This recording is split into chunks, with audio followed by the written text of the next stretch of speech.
When I look at my family's archival photographs, it's not so much my relatives that I see as it is people in places, some familiar in a kind of a way, some unknown, and others just like places I might go.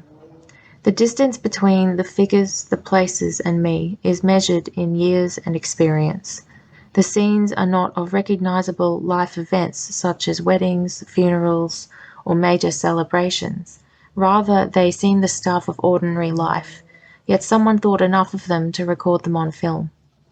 Here is the link for me between this series of work, quiet conversation, my relatives, in particular my grandfather, and me. Just as he liked to do with the camera, recording, capturing, distilling the essence of people, places, and moments, so do I in my artworks. I did not know my grandfather, Robert Henry, named Bob for short, who died before I was born. He was born in 1924, the youngest of 4 children. His father was a mounted policeman and his mother a nurse before she married.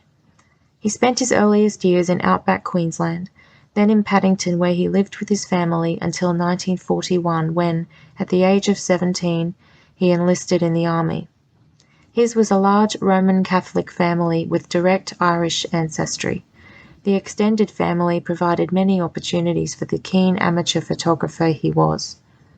He died prematurely in 1991 at the age of 67 from complications due to having emphysema, itself a result of decades of heavy smoking, a habit he began while in the army. Bob was known in the family as a bit of a rascal. He had a mischievous streak and could spin a good yarn. He was in strife once in Japan for not saluting some US officers who walked past him while he was on guard duty outside the gate of the Emperor's palace, but he stuck to his guns about it. Such was his sense of egalitarianism, his way. As an adult, Bob built his own darkroom in an old storeroom under the house, where he developed his photographs. Through these photographs that he took across many decades, he chronicled periods of his life and those of his family. His war service saw him sent to various locations, and eventually, in 1946, he was sent to Japan with the British Commonwealth Occupation Forces. He remained in Japan until November 1947. There, his photography flourished. He returned with an album crammed with photographs of the people and country that had so affected him. The album is like a time capsule.